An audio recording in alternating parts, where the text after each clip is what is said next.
Well, Dragon Folk, I went to my very first ProQuest this year. Here's a little tiny video that I put together to get myself prepped up for ProQuest, and we're also going to talk about how well I did there and what I could have done better.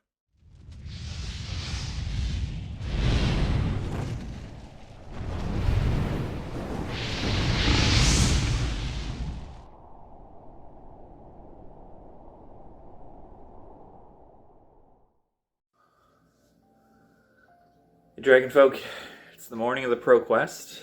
I am just getting up. I'm tired, but I'm gonna get myself all ready and taken care of, and then we're gonna make sure we have everything that we need in order to properly do any of this. But before that, here's a dog. Hey, can't you say hi?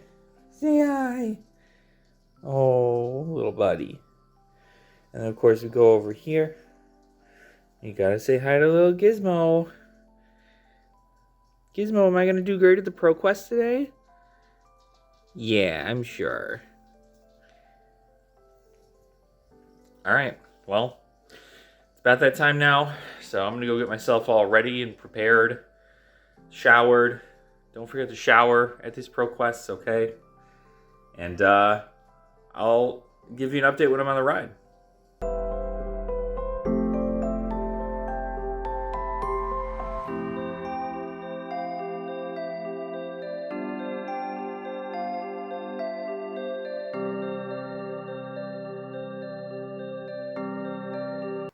Alright, so I've got my mat, I've got my deck box with all my goodies in it, my dice are in here, my sideboard and everything is up here, my main deck down here, I've got a pad of pen and paper right here, so that'll be good, but I feel like, I don't know, I always feel like I'm missing something.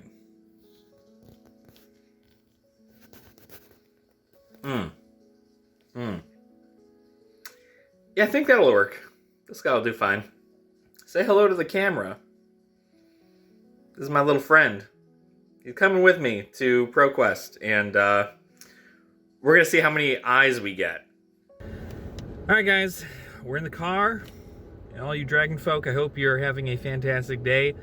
I know this is a very weird, a vlog style kind of deal, but I am just kind of winging it, giving you my thoughts as I go, and hopefully, you know, we can go from there.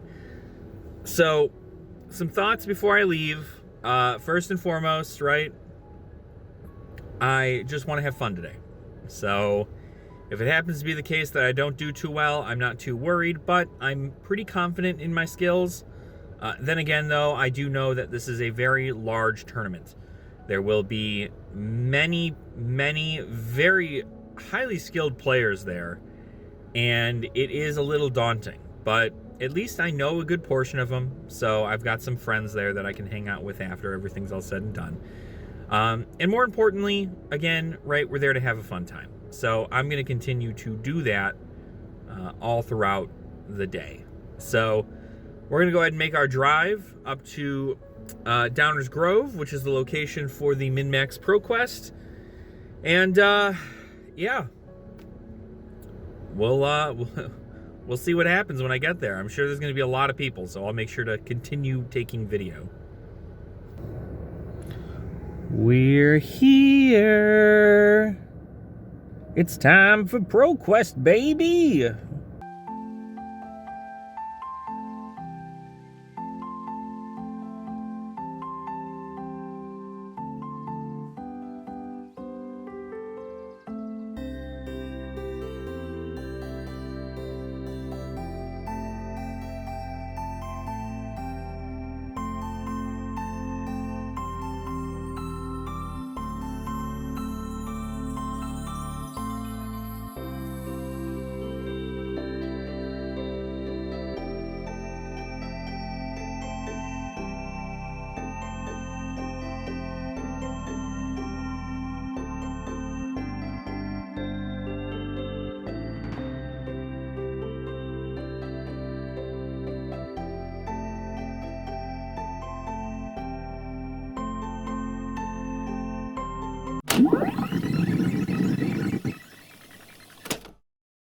Now, I know you might be thinking, right? Alex, where's the rest of the video?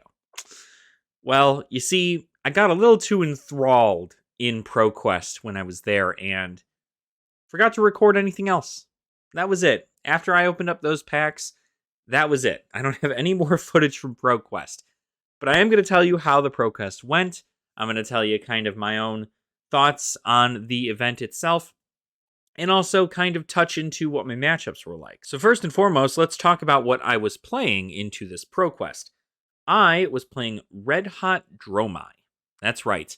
Not the Crown of Dominion build, not some weird, aggro control, more control-based Dromai deck. I was playing Red Hot, which only came with 4 pieces of equipment, mind you. This was Jeremy L's deck from a Battle Hardened not too long ago.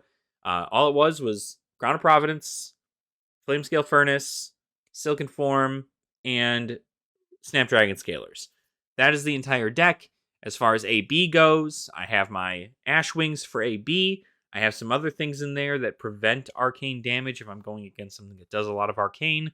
But otherwise, that's pretty much the case. It is a very aggro-heavy deck with a lot of reds and pretty much no other colors in there. And remembrances for the Guardian matchup. So just about maybe a couple minutes after that last part of the video ended, a bunch of my friends showed up from a different LGS that I go to every Friday night, and we all kind of hung out, right? We sat down in the middle table, we talked about our fun little adventures, trying to figure out what we were going to do for the day today, what we were all running, what kind of things we were expecting, and so we had a fun little conversation. But it was at this moment that I really decided, after seeing a bunch of people enter, because there were like 64 plus people at this event, probably 70 plus people at this event. And after seeing all of the people in one room, I'd come to a decision. Top 8 was just not going to happen. And I knew that. At that point, I went, you know what? Top 8 is probably out of my realm. There's probably no way that I have the skill and the knowledge to get top 8 in this super competitive Chicagoland format. So instead of doing any of that, I decided to just have fun. And if I walked out with a 50% win rate, that was good enough for me. So after an introduction from our judges and also the owner of MinMax Games, we had a fun little time where I went into my very first match against none other than Dorinthia. So I don't play into much Dorinthia. I've probably played one match into Dorinthia, and it was not with a Red Hot build. So didn't have much testing in regards to this, but I did know how Dorinthia kind of worked, obviously. You're going to want to make sure that you get on hits with the Dawn Blade, and you're also going to want to make sure to, obviously use those attack reactions to buff your attack anywhere between 3 to 4 damage on your turn to secure the attack going through after your opponent blocks. So, I came in with that notion. That's what I knew, and I was pretty comfortable going into it because a good amount of my stuff blocked. But then I realized a lot of my stuff doesn't block. About halfway through the game, we were sitting at a pretty decent life. I think I was sitting somewhere around like 30, almost 28-ish. They were down to almost 15. I was pushing in damage. We've got, again, in this deck, we run things like Ravenous Rabble, Blaze Headlong, Scar for a Scar, Dust Up. We've got a bunch of reds that come in for 0 for 4. And that's like the rate in which we want to combo those off to get our opponents to essentially take a ton of damage in a turn. So after coming in with a bunch of those, I then started to make dragons because I had to make dragons. Unfortunately for me, though, I know that Dory's on hits work with the dragons, and I was not able to make dragons fast enough. And I felt like in this moment, instead of pitching dragons for other things, right, maybe just some Ash generation at the end of my turn with Flamescale or something of the sort, I decided to start getting dragons onto the board. This, of course, caused a little bit of issue because, well, Dorinthia is able to attack these dragons, and it is going to cause damage. So, after a little while, the counters started getting up there. I was able to block out with a double Oasis Respite on one of their attacks, which forced them to essentially not be able to deal damage that turn, which is really good. But, unfortunately, We got down to the wire, really. It came down pretty close. I was at 2 life, they were at 1 life, and I was not able to essentially block out enough damage because, like I said, I'm playing the Red Hot build, and the Red Hot build has a lot of 2 blocks as opposed to 3 blocks. So, unfortunately, my dragons were essentially doing me nothing. I was, for some reason, not pulling any arcane, so no burn them alls, no Asval Eyes even, wasn't running into them at all. So it ended up costing me a little bit there in regards to the game. But I had fun. The match was really close. And I know that I have the ability to beat Dorinthia. I think my whole issue there was I needed to be faster, right? I just needed to worry about doing damage. I shouldn't have worried so much about dragons. I just need to worry about coming in with a whole bunch of stuff. And then when I can make a whole bunch of dragons, just slap down Chromai, Azvali, and just go nuts, right? So that's how I expected my turns to be. Didn't turn out that way, and I ended up losing round 1. Now, obviously, a round 1 loss is pretty debilitating for somebody who's brand new to the competitive scene, but you know what? Like I said, we wanted to come there and we wanted to have fun, so I knew that 1 loss was not a bad thing. 1 loss was not going to keep me out of top 8 if I wanted to get there, but at the end of the day, it was pretty great. Then we move on to round 2. Round 2, I actually get paired up with a Dromai mirror. Now, the person who was playing this Dromai, they were brand new to the game and pretty brand new to Dromai, it looked like. And you could also tell they were very nervous. They were kind of fumbling a little bit. They made a lot of misplays that, were just not, they weren't plays they could do, like trying to Snapdragon Scalar their Command and Conquer. So you could tell they were new, and, there were a couple things that happened there, but essentially, in a Dromai mirror, you just have to respect dragons, so that's pretty much what I did. I went in, I respected dragons, and I ended up winning. But it was not without my own mistakes that had occurred, because I came in for 4 damage at one point, and my opponent had blocked with an Erase Face, and let me tell you, I didn't know Erase Face blocked for 2. And it wasn't until after the match was over that I realized that my opponent said that they were going to block for 3, when Erase Face only blocks for 2, and I just kind of believed him instead of looking at the card. So if I had lost that match, I'd probably have been pretty salty, but I knew I wasn't going to lose. I was very confident in my choices. Obviously, my opponent had made several plays that were not very great for their deck and really hindered them on their turns. So it was unfortunate, but I came out with the win against the Dromai Mirror. Now, round 2 is over. We're at 1-1. Round 3 comes through, and now we are going up against a Briar. Now, I've only gone up against one other Briar, being Sam the Drip Dando. So shout out to Sam for that, that Briar match that we had at the Armory a little while ago. But I went ahead and I sided some things into Runeblade, but I had realized I think I did not side correctly.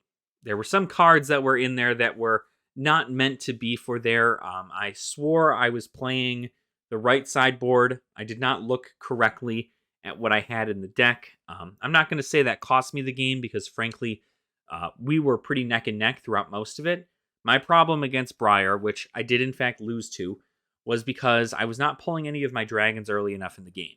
Briar doesn't normally really care too much about the dragons, and if I can get them out faster than she can destroy them, then obviously I have a pretty fair advantage. But my opponent was not pulling many Channel Mount Heroics at the beginning of their game, and I had no AB because I didn't have anything to make Ashwings, so I was taking a lot of Rune Chants and a lot of arcane damage to the face, but I ended up squeezing out a good amount of damage to them. I believe they were at 6 life, and I got down to 0, losing. Now I'm at 1-2.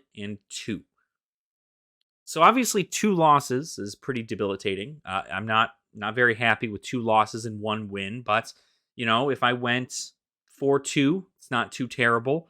But so I'm keeping my hopes up. Things are okay. But right before round 4 starts, disaster strikes. Okay, absolute disaster. My stomach is in knots. I have to use the bathroom so incredibly bad. It's not nausea, the other thing. It is in such a bad condition that I even thought about dropping right then and there before round 4, strictly to go use the bathroom because I didn't want to make a fool out of myself in the middle of this match. Well, I held myself together and I said, Alex, you're going to be okay. You just need to get through this one match and then you can go use the bathroom. You're going to be fine. And I did. I did end up being totally fine. But round 4 starts and I go up against a Dash. This Dash player is very, very good. And I do love going against Dash, but Dash is really, really favored for me. I am really good facing Dashes. And my opponent had actually made a Dash deck that has an 80% win rate against Dromai. But that's because they've added more poppers into the deck. I believe they said something around 15 poppers or something in their Dash deck. But unfortunately for them, they were pulling all of them in the beginning when I didn't have any dragons, which then led to him pitching these 4 induction chambers and, Teclo pistol and so on and so forth. I was essentially able to come off with a bunch of, again, that Ravenous Rabble, Blaze Headlong, Dust Up combos, 12 damage, a bunch of stuff coming in, stuff that they don't want to block because they expect dragons. And I didn't really make a whole lot of dragons that game. And what dragons I did make, he did end up popping, but it was never enough to debilitate me to the point where I was absolutely not going to be able to win. So I ended up winning that one. I believe it was 27 life on me, 0 life on them. I won the match against Dash. Now I am currently 2-2. Then we move on to round 5. After I use the bathroom and I feel very much so better about myself. Stomach's a little weird, but I'm not too terrified about it. We move on to round 5 where I go against another Dorinthia. This time I'm going against someone who I'd met at Min-Max previously, Tom. Tom, if you're watching this, you did great. Congrats on top 24. And if that doesn't give it away, Tom won that match. Tom is a avid Dory player, loves playing Dory. And I was very, very happy to go against him because I didn't get a chance to go against him during the Armory. That was just a few weeks ago. So it was very, very fun. I'm happy I got to actually go against him and play. Again, it was much like the first Dory match, where I had a pretty significant lead coming in with a bunch of 4 attacks for 0. It was really, really oppressive on my opponent's end. But once they were able to start squeaking in some damage, I started overblocking, but just enough for them to still squeak 1 additional point of damage over. The Iron Song Prides came out. The damage kept going up. The glistening steel blades. It all started stacking up. And eventually got to the point where, the blade ended up being too much. And again, I did not race as fast as I thought I would, nor did I think I would be able to race as fast as I could. I then, on my final turn, I was drawn into a bunch of 2 blocks that would have definitely helped change the game, but there were, full hand Dorinthia on, 5 counters on Dawnblade.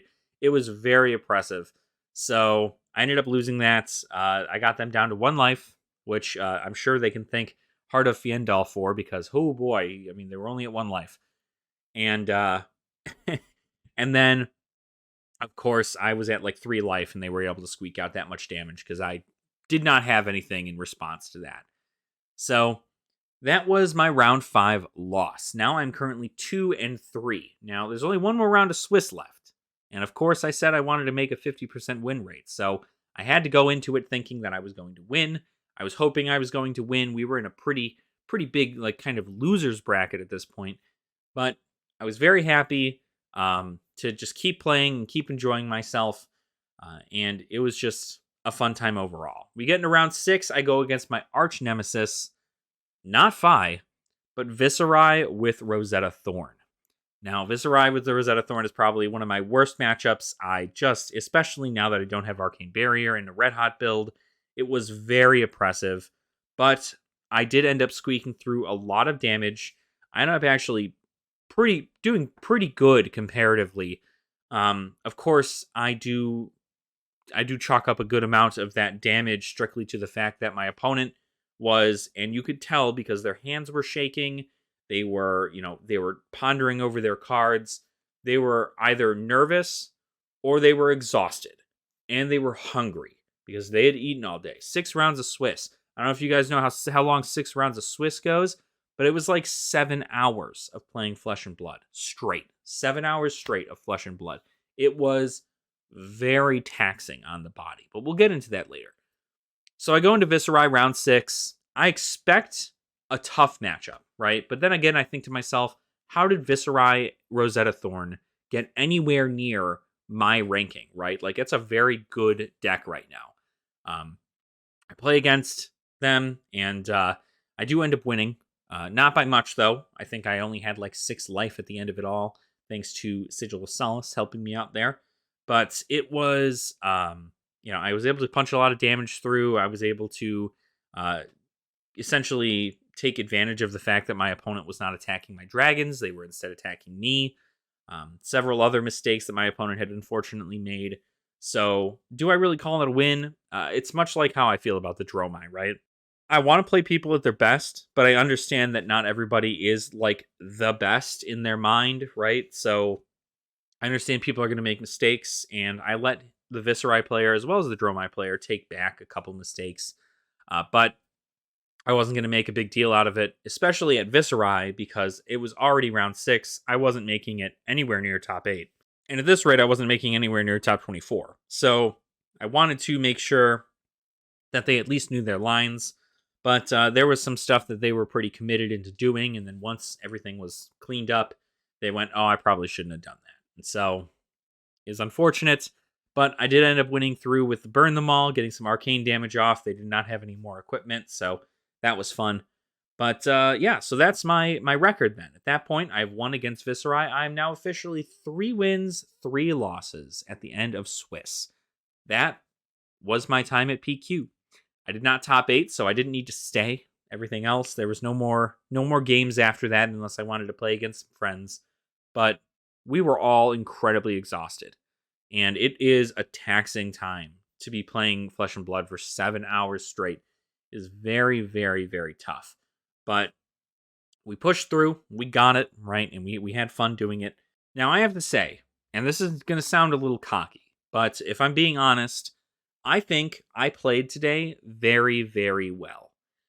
Getting all of my opponents that I've lost to down to just the smallest bit of life is really comforting for me to know that I was just one good hand away from winning, as opposed to one mediocre or bad hand from losing. So it is very nice to know that I have the ability, and this deck has the ability, to essentially run over a good portion of these decks. I would say that if I had won a good portion of these games, obviously I only needed to be 5-1, I think, to get to top 8. But I went 3-3 because, of course, I couldn't do any finishers onto Dorinthia's during this time. But it was a fun time nonetheless. I had a great time. I was very, very excited to play. And overall, I'd do it again. I think there are some things that I had to take away from this. One, make sure I eat more than a bowl of cereal before playing Flesh and Blood for 7 hours. That was terrible on my stomach. Granted, it's not what caused my weird stomach bug that essentially occurred. I'm not sure what that was. I didn't eat anything else that day. It may have just been something I ate the night before. Not too sure. But the second thing, bring a water bottle. Bring a water bottle when you go next time, because staying hydrated is important. You want to stay hydrated, and that's kind of the biggest thing for me. I did not bring a water bottle, so I definitely need to make sure to do that next time when I go to an OP event. And then the final thing I learned is just play at your best. You know, I was very much so expecting to see a lot of Fi into myself. I was expecting to see a lot of Guardian, a lot of, very impressive counters. But I then quickly realized that people are not trying to counter a Dromai meta. They're trying to counter a Fi aggro meta.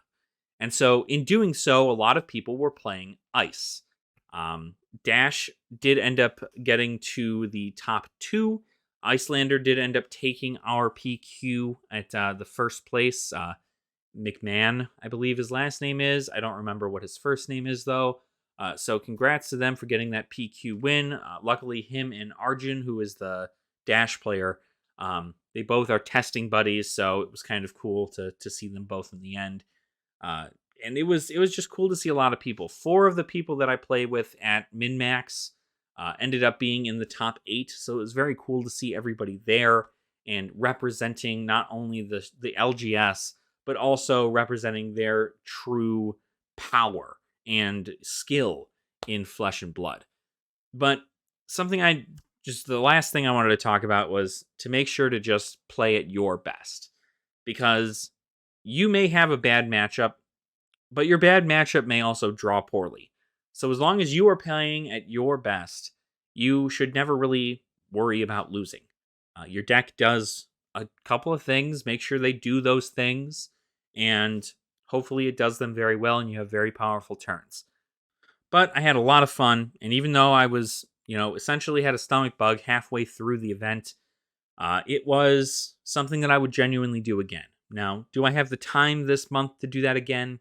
Probably not. Which means that the next big event I'll be going to is the Calling in Indianapolis. So, if any of you are going to the Calling in Indianapolis, I cannot wait to see you there. It's also SCG Con, the Star City Games convention. So, there are Magic events that are being run there as well. So, if any of you guys who play Magic plan to go to the SCG Con Indy, I will still be there. I may just be playing Flesh and Blood, but I will be there.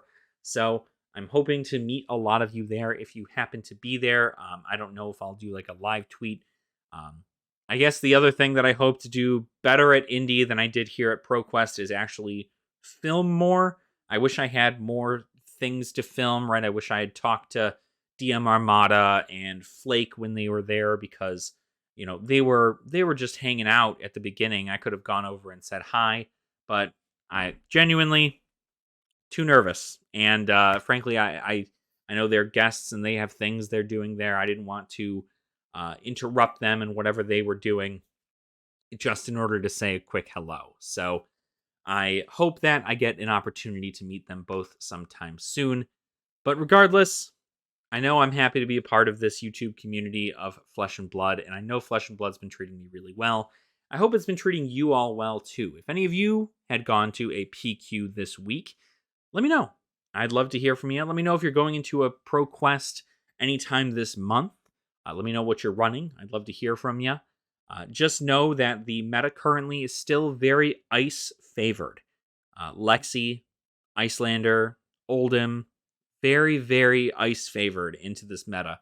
And it's probably going to be that way until something happens in Outsiders. So thank you all so much for watching. I do really hope you enjoyed this little blurb about my very first ProQuest, and I hope that I can continue to get better and better. My next goal here, as far as like big tournament stuff, is not really big tournament stuff.